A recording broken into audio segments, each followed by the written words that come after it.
Hey, my name is Gaia Athena and today I'm bringing you my March 2019 reading summary.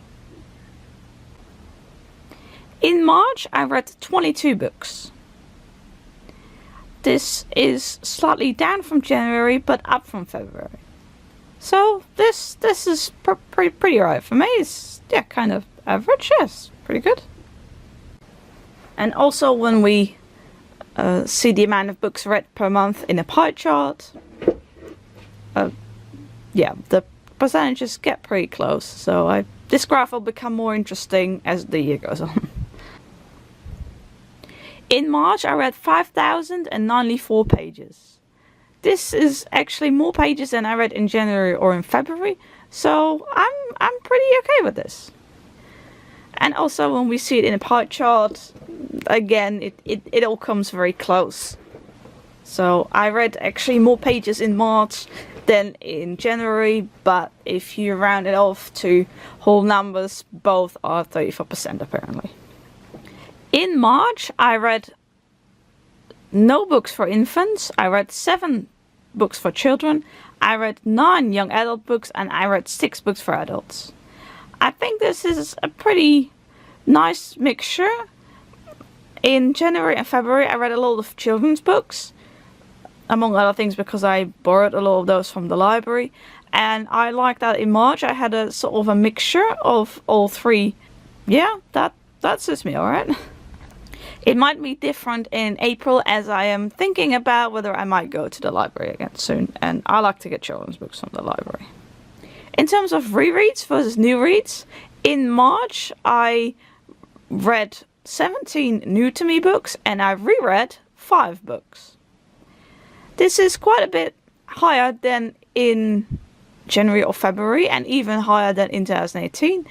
Part of that was that I reread a trilogy of children's books, and I also reread 2 books in the Fruits Basket series because I want to read the whole series, and so I wanted to reread the volumes that I have already read and start from the beginning. So I expect in the next few months there'll be at least like 2 rereads per month in April and May. As for the genres that I read in March, I read 5 fantasy books, 2 science fiction books, 7 contemporary fiction books, 1 rom-com, 2 historical fiction, no literature, 1 detective and mystery, no thrillers, no horror books, no paranormal books, 3 biographies and memoirs, no information books, 1 Disney book and 1 art book. I think this is quite a nice spread of genres as opposed to in, I want to say February, but I had a nice variety of genre this month, and I'm pretty happy with that. In this graph you can see the amount of books I read per genre and per month, and yeah, I thought it was a pretty nice mixture. Yeah. Then the shortest books that I read this month. The shortest book I read this month was Volwassen Worden is Optioneel by Marloes de Vries. This was 112 pages.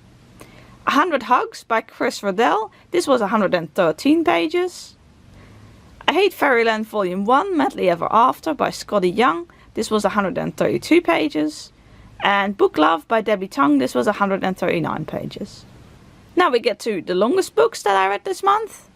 The longest books that I read this month was The Weight of the Stars by Kay Ancrum, 378 pages. And then we have Ship It by Britta London, also 378 pages. Bloom by Kevin Panetta and Savannah Ganuccio, 364 pages.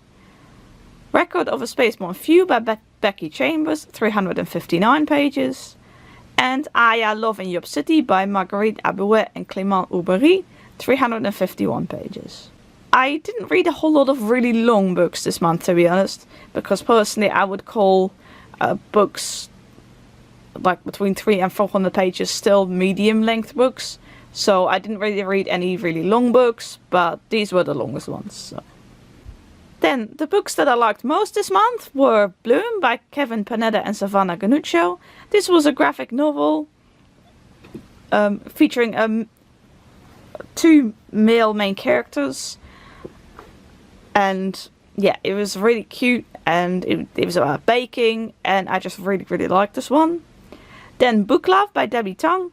I thought this was a really nice collection of comics to do with books and reading and bookish love, and I could relate to a lot of them. The Weight of the Stars by Kay Ancrum. I like this book a lot. I like the way the chapters were done, I like the writing style, I like the characters and the diversity among the characters. I liked the story and the theme of the book, and yeah. Then Volwassen Worden is Optioneel by Marloes de Vries. This was a collection of comics to do with growing up and adulting and not adulting, and I found them really enjoyable. Then Fruits Basket Volumes 1 and 2 by Natsuki Takaya. I really enjoyed rereading the Fruits Basket volumes. Cucumber Quest Book 2, The Ripple Kingdom by Gigi Digi. I also really enjoyed reading this book and continuing the series. Geek Magnifique by Melissa Boyle. This was a memoir about a woman with OCD and emetophobia, and I found this a really interesting read. Geekerella by Ashley Poston. This was sort of a Cinderella retelling to do with a convention, and I really liked it. And then we have the 3 books in the Maatje series. I've put Maatje 3, Owl, above books 1 and 2 because I like number 3 the most. Number 3 is the novel one, and books 1, Namu, and books 2, Hierzo, are both more shorter pieces. The series is written by Veronica Hazelhoff and illustrated by Joep Bertrams. So that's why I have them in this order. And they were all rereads. Then we get to the books that were pretty enjoyable this month. The first one is In an Absent Dream by Shannon Maguire, Wayward Children Book 4. I enjoyed this book, but unfortunately I didn't love it like I loved the first 3 books in the series, so it was maybe a bit of a disappointment, but well, I still enjoyed reading it.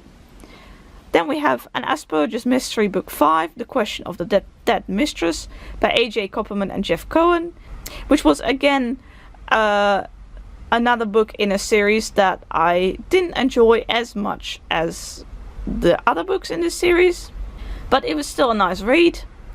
Then we have Record of a Spaceborne Few by Becky Chambers, book 3 in the Wayfarer series, and this is again a book in a series that I didn't enjoy as much as the first 2 books. So a bit of a theme here this month. Then we have 100 Hugs by Chris Rodell. This was just a nice collection of illustrations of 2 beings hugging. Then we have Donald Duck Pocket 220, Het Rennende Licht. I like this Donald Duck Pocket, but not as much as some of the other ones that I've been reading. So yeah, it was enjoyable. A Silent Voice Volume 2 by Yoshitoki Oima. I liked this book. It was nice to continue the series. Again, didn't like it quite as much as book 1, I think, but I look forward to see where the story is going to go. Cave Boy Dave Book 2, Not So Fabu, Aaron Reynolds and Phil McAndrew. I liked this book, but not as much as I loved the first one. And then we have I Love in Yob City, Marguerite Abouet and Clément Aubry. And this is the second omnibus in the Aya series, and I didn't like this one as much as the first omnibus. I still liked it a lot though. And now that I'm looking at this, I realized that that was very much a theme this month, that I read a bunch of books in series, or part of series, that were not as enjoyable to me as much as I loved the earlier books in the series. So yeah. And lastly we have I Hate Fairyland Volume 1, Madly Ever After by Scully Young, and I found this first volume pretty enjoyable. Then we get to the somewhat enjoyable books, and for that I have Britta London Ship It, which had some good elements, but also some elements that I didn't like so much about it.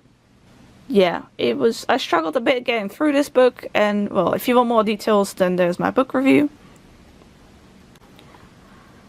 Gladly, I had no books that I really didn't like this month, so that's good. This concludes my March reading summary. overall, it was a pretty good reading month. I read a variety of genres and age ranges. I did have a few disappointing reads this month in the sense that I still liked them, but I didn't love them as much as I liked earlier books in the series. So while it may look like I had a pretty enjoyable reading month for the most part, I also have some feelings of disappointment because I didn't love some books as much as I was hoping for, I suppose. But overall, I had a pretty good reading month, aside from like maybe some things, but that's life. I have to say March in general was not the best month for me in terms of that I struggled with headaches a lot this month. So there were also a few days where I wasn't feeling well, and so that may have had an influence in whether I enjoyed certain books and things like that. Thank you very much for watching this video, and I hope to see you in my next one. Bye!